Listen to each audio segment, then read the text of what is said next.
Karena semua sesuai dengan informasi yang masuk dan siapa yang beri informasi. Kan begitu. Sehingga kenapa kampung sana mendukung 01, kampung sini kok 02, kalau 03. Dan itu jangan main orang itu fanatik loh ya. Fanatik kenapa? Pokoknya harus ini jadi. Pokoknya wah digedung cerita wah harus ini. Padahal dia nggak jadi menteri juga, nggak jadi ini, tapi semangat. Coba. Dan mereka sesuai dengan informasi yang mereka terima. Maka Anda pun tidak boleh menyalahkan mereka. Mereka bukan menuruti hawa nafsu. Bahkan mungkin lebih bagus dari kita masih ada iming-iming kayak nanti kamu dapat ini karena Ustaz nanti insya Allah kalau pemimpinnya dia paling masjid dapat 2, 3. Dia nggak mau sangat waktu mendukung orang itu ikhlas. Kemudian Anda mencaci calonnya, Anda mengolok calonnya, marah dia musuhan dengan Anda. Anda mencaci calonnya, calonmu begini-begini, dia akan marah. Marahnya pada Anda, marahnya pada calon Anda juga. Maka rambu-rambu yang kami hadirkan pada akhir-akhir ini tolong disuarakan, disampaikan, dihafal, difahami, disadari, kemudian sampaikan pada yang lainnya kalimat berikut ini. Tolong dengar dan ditulis. Dan saya sampaikan kepada tim sukses yang ada. Kalau Anda tidak berani tulis ini, jangan-jangan Anda dibohong. Serem banget aja. Sederhana, sanjung calon pilihanmu sesuka hatimu, tapi jangan mencaci calon pilihan orang lain. Kalau Anda mau pegang ini indah, bisa tetap berdampingan, tetap rame. Oh kadang-kadang di satu pondok begini, pengurus pondok, ini ada satu ganjel beda, wah jadi maki ribut berantem kok. Tapi kalau dengan rumus ini kan enak. Ingat, sanjung calon pilihanmu sesuka hatimu, dengan jujur tentunya, tapi jangan mencaci calon pilihan orang lain. Dari mana kami mengambil makna ini? Dari baginda Nabi SAW. Waktu Nabi menasihati seorang anak muda, hei anak muda, jangan kau caci ibumu. Orang yang ya Rasulullah, bagaimana saya mencaci ibu saya? Oh iya, kamu mencaci ibunya orang, maka orang itu akan mencaci, membalas mencaci ibumu. Coba logikanya begini, Anda punya calon, anggap saja dia adalah kayak Umar bin Abdul Aziz, orang yang sangat adil, sangat bijak. Anda punya calon seperti itu, ya nggak ada kayak gitu. Anggap saja saya kasih Anda calon terbaik Umar bin Abdul Aziz, dan Anda pun juga pernah belajar agama, Anda juga sudah punya ilmu. Cuman hanya kekurangan Anda suka nyaci. Kemudian Anda mencaci orang. Rupanya lawannya Anda ini, lawannya calon Anda ini adalah Abu Jahal. Wah, serem kan? Karena dia Abu Jahal, maka hukumannya cuma juga lebih dari Abu Jahal. Anda caci itu, Anda caci sekali, muridnya yang jahat itu akan balas mencaci calon Anda 1000 kali. Ayo, berarti Anda telah menjadikan sebab orang lain mencaci calon Anda yang baik. Maka saya tidak terpesona dengan orang yang sok banget mencaci maki, tidak. Ente telah merusak calon Anda gara-gara ente dia mencaci calon Anda. Tidak paham orang dinasihati, ada yang membantah. Ini kan perlu menjelaskan, sudahlah, ente jangan munggah orang gimana. Kita berdamai hari ini, berdamai, ayo berpikir, yang logis dong. Yang itu yang Anda katakan itu memang dia cuma nggak bener, pengikutnya juga nggak karu-karuan. Ente caci, ngajari dia nyaci dong, habis-habisan. Belum lagi di saat Anda mencaci, belum tentu itu benar. Hanya info katanya kan. Katanya begini, selama ini coba Anda mencaci barangkali ada presiden yang sebelumnya kan, ada berapa presiden, ada kita ikut-ikutan, kita mengatakan oh presiden begini, Anda belum tahu buktinya dari mana, hanya informasi. Kenapa Anda gampang ikut-ikutan maka mencaci orang dari informasi yang nggak jelas? Kita sering ikut-ikutan hati-hati. Maka ini kita harus damai, sehingga setelah itu akan indah, biarpun beda-beda bisa minum teh bersama. Minum teh bersama, mungkin satu pondok begini beda pilihan, sah, nggak akan berantem, nggak akan bermusuhan. Tapi naudzubillah, kalau sudah boleh caci maki gak ada yang indah. Suami istri berantem, saudara berantem, sampai hari ini pun permusuhan dengan saudara masih ada. Gara-gara lurah, bupati, belum presiden, masya Allah.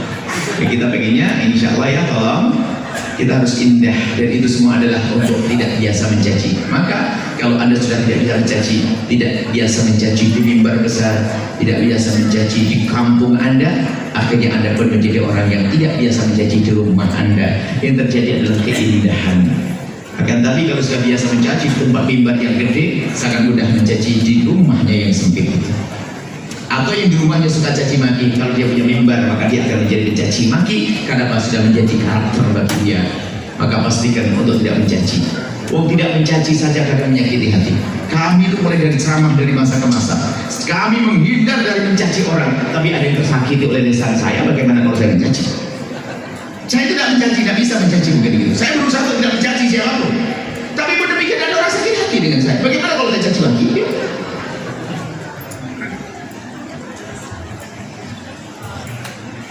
Calonmu bukan malaikat, hei Allah. Calonmu juga punya kesalahan, Anda. Gak usah soalnya. Kayak menjadikan calon di malaikat. Tidak perlu seperti itu. Tidak usah. Jangan bikin orang musuhi calon Anda. Saya menduga calon Anda memang baik seperti yang Anda sampaikan. Akan tapi bukan malaikat juga. Dia akan mencari kesalahannya juga bisa oleh orang lain. Maka jangan kau gugah orang lain untuk mencari kekurangan pasangan calonmu yang pasti ada. Jangan gugah orang lain. Tapi masuk Allah yang bayarnya sok berustaz nih. Ini harus ini. Kalau nggak begini nggak tahu ketusukan orang. Nggak perlu ya Ustaz.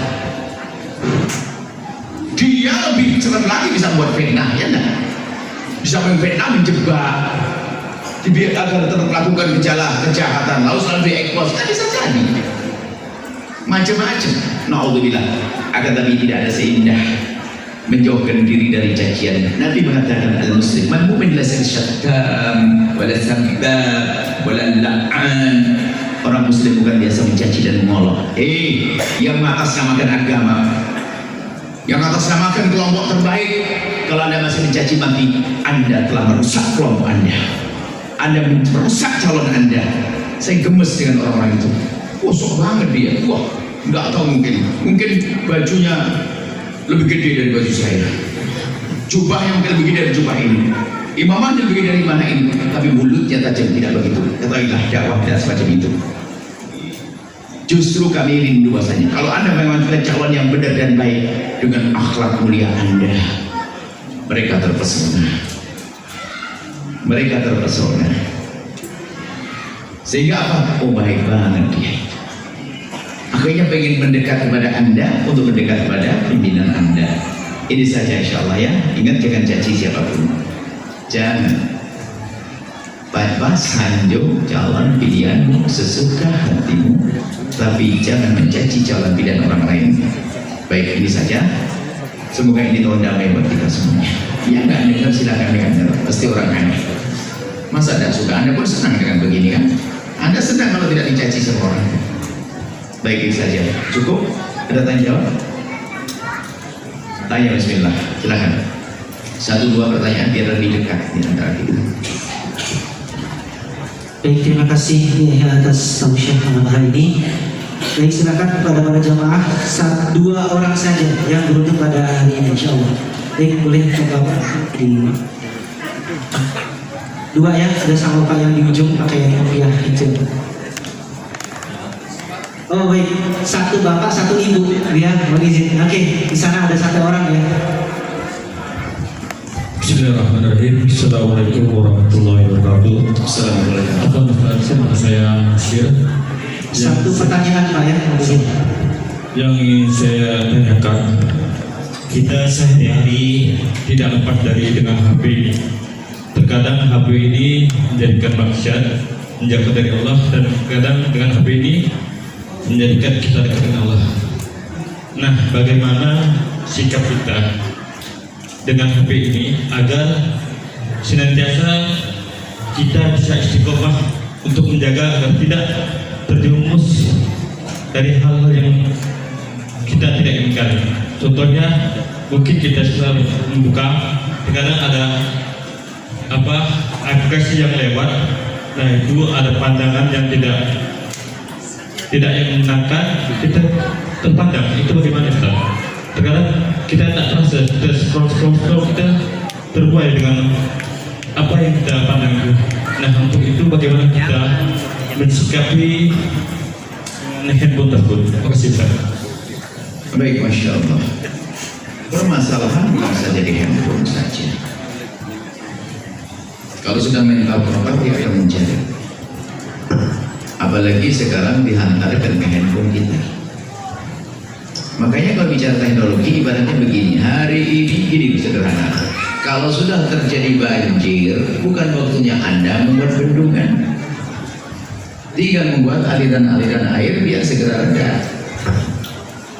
Hari ini Anda akan melarang orang pakai handphone, nyaman. Tapi yang paling benar adalah gimana cara menggunakan handphone yang benar, termasuk nasihat yang kami sampaikan hari ini untuk pelan-pelan. Kalau ternyata Anda melihat sesuatu, tinggal belajar istighfar. Astagfirullahaladzim, ya Allah. Kalau perlu, kalau saya melihat kok sampai manteng 100.000, kita campur diri kita sendiri, harus belajar. Kita perlu. Kalau saya bilang jangan nonton handphone, jangan, wah ini gimana? Nah mungkin hari ini sudah banjir ini, bukan waktunya bikin bendungan. Tinggal kita buat aliran air. Bagaimana cara menggunakan handphone yang bagus, yang benar, termasuk kalau kita berikan pada anak kita dengan cerdas. Sampai hikmah itu dholatul mu'min. Hikmah itu adalah barang hilang yang miliknya seorang mukmin. Hikmah itu sesuatu kebaikan. Seorang wanita barat, bukan orang beriman, membuat catatan kecil, terpesona saya dengan catatan itu. Sudah catatan Islami. Dia mengatakan, jika engkau ingin memberikan handphone kepada anakmu, tolong lakukan berikut ini. Anakku, mama tercinta akan berikan kepadamu handphone. 1, handphone ini milik mama, bukan milik kamu. 2, tidak boleh pakai pin. 3, tidak boleh. Ada pakai aturan ya. Setelah di rumah harus letakkan di tempat yang aku bisa mengambil. Dan ini. Dan tidak. Mama boleh bebas membuka handphone itu karena handphone ada handphoneku dan seterusnya. Ini orang kafir pakai ragu-ragu. Kita yang dibebaskan, apalagi mulai punya duit. Kita nggak pernah mengasih pendidikan pada anak. Ini orang kafir saja punya kesadaran begitu bahaya. Jangan dianggap tontonan itu sepele, besar. Tanya psikolog bahaya itu. Ya. Maksudnya untuk anak-anak kita ajari menggunakan handphone yang bagus. Sering diajak diskusi bahasanya melihat yang itu membahayakan, yang tidak memandang dengan rahmatnya dan seterusnya. Nah termasuk yang kami sampaikan hari ini, mungkin ada yang saat ini kecanduan, dan memang kecanduan. Ada satu anak menangis dia, satu orang. Saya pengen berhenti saja tapi tidak bisa, karena sudah kecanduan. Saya itu kalau ada kesempatan sepi, tangan saya langsung kayak jalan sendiri bisa nyari. Dan cerdas dia, ngetiknya sudah pas. Di mana lepak link-link yang bisa mengarah pada pornografi. Contoh, dia menangis tapi nggak bisa, kecuali kamu sendiri yang mengobati. Dan bisa jadi kalau sudah berlebihan, psikolog seperti apa untuk dialihkan dan sebagainya. Semuanya punya pakar masing-masing. Ada pakarnya pakar dia pakarnya adalah psikolog. Paling tidak seperti ini. Di saat kita mulai mendekat yang demikian, harus kita punya komitmen dengan diri kita. Dan ini haram, berlatih. Bukanlah jihad yang paling besar, bukan kita perang ke Palestina, bukan medan laga zaman untuk merdeka 17 Agustus, bukan, akan tapi dengan hawa nafsu yang ada di dalam diri kita. Jihad yang paling berat, perlu latih dong. Kalau pengen jadi kekasih Allah begitu. Jadi menjadi kekasih Allah itu jihad. Anda pernah dengar dulu ada orang puasa nggak makan daging? Puasa nggak makan daging itu TikTok. Terus sama lagi puasa ini pokoknya puasa sambil dengan yang lainnya. Itu zaman itu. Sekarang hari ini, kalau Anda pengen hilangkan barang yang hawa nafsu, cukup Anda itu tadi. Saya puasa enggak nonton sinetron. Dengan aneh-aneh saya puasa begini. Jadi bukan tetap makannya nasi putih sama sate, tetap nggak ada masalah. Oh, makannya nasi putih nggak mau sate, tapi yang ditonton nggak karu-karuan. Oh, lihat. Katanya pengen merangi hawa nafsu, tapi nuruti hawa nafsu dengan itu. Baik, jadi seperti yang ditanyakan, semuanya harus berusaha. Nggak mungkin berhenti atau itu tutup haram, nggak boleh dan sebagainya. Memang berdasarkan hal yang mubah. Tinggal bagaimana kita cara menggunakannya, diedukasi perlahan demi perlahan, seperti yang kami sampaikan hari ini. Naudzubillah, Anda harus tahu Anda dilihat oleh Allah. Jangan sampai tiba-tiba nur iman di hati kita dicabut sehingga keimanan pun tidak membuahkan apapun pada anggota tubuh kita, sehingga dikatakan gila. Tapi dikatakan dalam riwayat, kalau orang menjaga dari yang haram akan menyala hatinya. Melihat yang haram menyala hatinya. Kalau menyala hatinya mudah melihat kebenaran, sehingga mudah diajari, mudah diingatkan. Tapi kalau oleh keras hatinya gara-gara sering pandangan yang kotor, naudzubillah, tidak bisa mendapatkan hidayah. Itu saja harus kita belajar perlahan demi perlahan. Biarpun mohon maaf tidak ada yang nggak boleh lah, nggak ada orang yang bisa langsung 100%. Ada yang perlahan, paling tidak harus saya kurangi. Paling tidak astagfirullah, saya istighfar. Setiap saya melihat harus istighfar 21 kali. Astagfirullah. Terus begitu akhirnya dia sibuk dengan itu semuanya, perlahan akan terkurangi sampai nggak lagi melihat. Perlu proses. Dan harus kita ajarkan bagaimana. Kalau tidak bablas. sudah menjadi hobi biasa. Bahkan mungkin seorang anak nonton sama ayahnya biasa. Ada di kejadian anak sama nonton sama ayah biasa. Gimana ini? Kan sudah rusak. Semoga Allah menjaga kita semua. Allah kekurangan pasangan kami, kekurangan saudara-saudari kami dari mata kami, dan tutup kekurangan kami dari mata mereka, dan buka kekurangan kami di mata kami agar kami mudah berbenah ya Allah, dan ampuni kami semua ya Allah. Dan kami mohon jauhkan kami dari benci dan dengki serta dendam kepada sesama kami. Maka kami mohon ya Allah, jika ada orang menyakiti kami, ada orang zalim pada kami, ada orang aniaya kepada kami, ada orang menfitnah kami, ada orang menggonceng kami, ada orang merasa buruk kepada kami mohon ampuni mereka ya Allah. Jangan hukum dia ya Allah, karena dia umat kekasihmu Nabi Muhammad. Dan hilangkan dendam di hati kami ya Allah. Siapapun yang berbuat salah kepada kami karena pribadi kami mohon ya Allah, ampuni dia ya Allah. Kami tidak ingin ada orang masuk neraka karena berbuat salah kepada kami. Dan kami mohon ya Allah, jika ada orang ya Allah yang tersakiti hatinya oleh kalimat kami, oleh lisan kami, oleh perilaku kami, oleh akhlak kami mohon ganti dengan kebahagiaan ya Allah. Sungguh kami tidak sengaja menyakiti mereka, akan tapi kalau terlanjur mereka sakit, jadikan hati mereka lapang. Ampuni mereka dan ampuni kami ya Allah. Dan kami mohon ya Allah, wujudkan keindahan dalam rumah tangga kami, suami istri yang saling mencintai karenamu, dengan anak yang soleh-solehah yang dibanggakan oleh kekasihmu Nabi Muhammad. Dan kami mohon ya Allah, wahai Zat yang Maha Kasih, ya Allah, ya Allah, ya Allah, ampuni orang tua kami dan guru-guru kami, berikan kasih sayang kepada mereka semua ya Allah. Dan yang belum menikah, mudahkan ya Allah untuk mendapatkan pasangan orang-orang mulia yang kau muliakan, yang menjadi sebab mereka mulia di dunia dan di akhirat. Dan kami mohon ya Allah, pilihkan untuk kami di negeri ini pemimpin yang jujur, pemimpin yang tulus, pemimpin yang cinta umat kekasihmu Nabi Muhammad. Dan kami mohon ya Allah, berikan pertolongan kepada saudara-saudari kami yang ada di Palestina ya Allah, dan berikan kepada kami kesempatan untuk menolong mereka, berikan kepada kami kesempatan untuk menolong mereka, apakah itu dengan panjatan doa kami, ataupun dengan harta kami, ataupun dengan ide-ide kami ya Allah. Jangan sampai kami menjadi api, jangan sampai hati kami mati ya Allah, sehingga tidak peduli kepada mereka. Dan kami mohon ya Allah, makmurkan pesantren ini, makmurkan pesantren dengan orang-orang soleh. Dan kami mohon kirimkan ke tempat ini hamba-Mu yang tulus dan ikhlas ahli surga yang bisa berjuang di tempat ini Allah. Dan kami mohon jadikan kami bersama mereka, jangan tinggalkan kami ya Allah. Ya Allah, kami ingin selalu bergabung dengan kemuliaan dimanapun berada ya Allah. Dan kami mohon ya Allah, berikan kepada kami semua ketulusan. Yang sempit rezeki, lapangkan dengan rezeki yang halal berberkah. Yang sakit sembuhkan, yang punya hutang mudahkan kami dalam bayar hutang-hutang kami ya Allah. Dan kami mohon jadikan tetangga-tetangga pesantren ini adalah ahli surga ya Allah. Ya Allah, jika ada di antara mereka yang sering meninggalkan sholat, kami mohon jadikan ahli sholat. Siapapun ya Allah yang setelah berjudi, hentikan dari judi. Dan kami mohon ya Allah, jauhkan kami dari sebab-sebab kehinaan ya Allah. Jauhkan kami ya Allah dari zina yang busuk, hina dan kuhinakan itu ya Allah. Dan kami mohon ya Allah, jika ada di antara kami ada hamba-Mu yang pernah terpeleset dalam hina dan busuk yang zina, kami mohon ya Allah, berikan kesadaran dan hentikan dari kebusukan zina itu ya Allah. Dan kami mohon ya Allah, bencikan kepada zina dan tutup aib mereka di dunia sehingga tidak terhinakan, dan tutup aib mereka di akhirat sehingga tidak Engkau hukum ya Allah, dan buka pintu halal untuknya. Dan kami mohon jauhkan kami dari menggunjing berzina ya Allah, jauhkan kami dari menggunjing berzina ya Allah.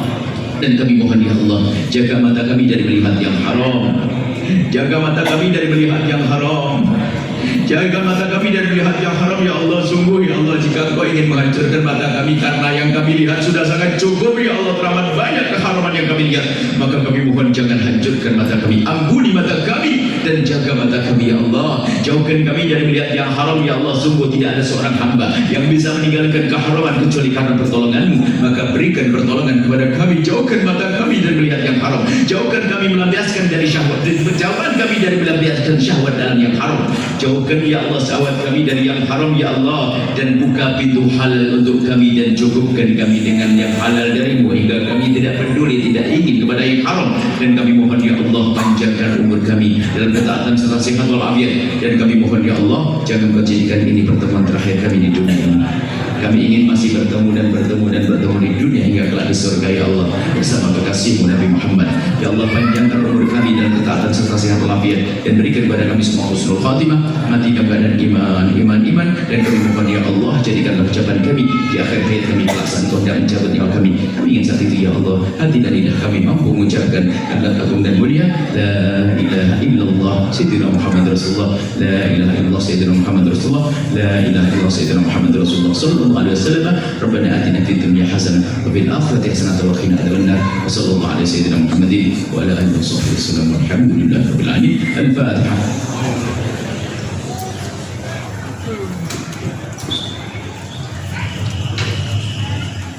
Mohon maaf dan mudah selalu bila taufik hidayah. Assalamualaikum warahmatullahi wabarakatuh.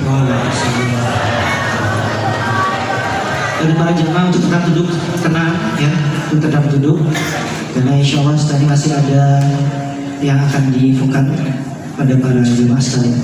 Mohon izin untuk memberi jalan untuk Buya Yahya, dan tetap duduk, bapak tetap duduk, tetap tenang ya. Mohon izin.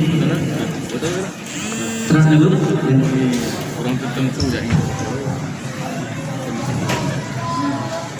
Baik, insyaallah pada para jamaah, kami mohon izin akan ada sebuah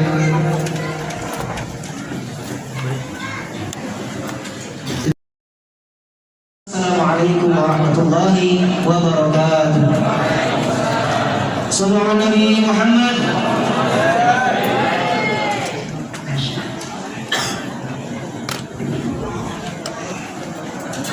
Allahumma salli ala sayyidina Muhammadin tibbil qulubi wa dawa'i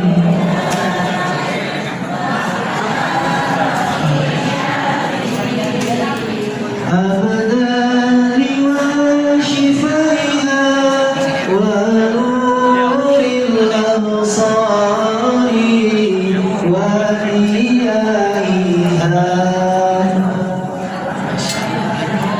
untuk sama-sama silakan para jamaah tetap kondisikan agar kondisi masih bersih dan bisa bersejahtera.